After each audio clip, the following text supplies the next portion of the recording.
Hi there, Julie Cross here. Wanted to talk a little bit today about this authenticity and being who we are and finding our uniqueness, because I'm seeing so much of, in the pursuit of trying to be successful or wanting to be successful, and whatever your version of that is, there's a lot of people running around and being like everybody else instead of being their own version of successful and what that looks like. And the best way to do that is simply to be the best of ourselves in whatever job we've chosen to do. You know, there's a saying that says, be who the world wants you to be. Well, I think that's so easy, because I think the world wants you to be you and me to be me.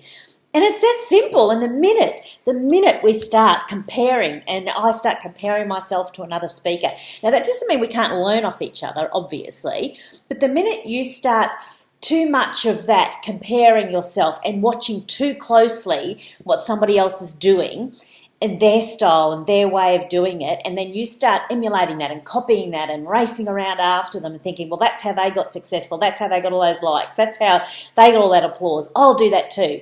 And it's fine to do some of that and to learn and put strategies in place that are working and that you've learned from somebody else, but you've still got to run it through the lens of who you are and what works for you. Because that's how we remain unique. The minute we start watching too closely what everybody's doing and trying to copy some of that, we start losing who we are. We start losing our uniqueness and what makes us special. So it's almost like we've got to pull away every now and again. And that's what I say to somebody if they're saying, well, actually, I don't know who I am. I don't know what makes me unique, or I don't know, where my uniqueness lies, or what have you, and I don't know how to express that. And when people say that, I say to them, you've just got to stop doing everything. You've got to stop reading everything for a little while, stop listening to all of these videos for a little while, close down social media for a little while, stop watching everybody else, just stop for a while, go and do something that you love to do, whatever that is. And sometimes it could just be something mundane that you don't even actually really love. It could be cooking in the kitchen. Maybe you love doing that and your mind goes free. Maybe it's out in the garden. Maybe it's just taking a walk and doing some exercise. But whatever it is, so often what happens is that you allow your mind to be free, and maybe have a notebook in your pocket with you, or talking to your phone and record it. But I'm telling you that when you give your mind and your soul enough space, you show up. You show up and you'll get these ideas, and you'll get this idea for a video, or you'll get this idea in your workspace, how you can add more value, or you'll get this idea for a business, or you'll come up with ideas, and those ideas will be from you, and they will have a uniqueness to them that will be who you are.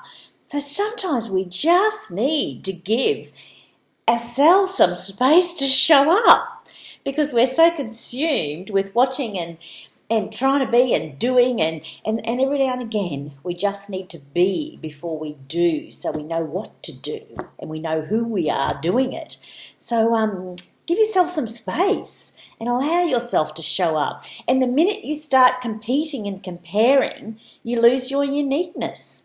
You lose who you are. And if only we all got that the way to stand out in the world and to shine is just to be who you are, because there is nobody else like you in this whole world. We know that we're all born uniquely different. We're all individual. And so we just need to show up in that. And then our light would shine, our sparkle would shine out of us, and people would see us shining so brightly, because we were just standing solidly in who we are and knowing that was always good enough. Have a great day. I'm a bit passionate about that. See ya.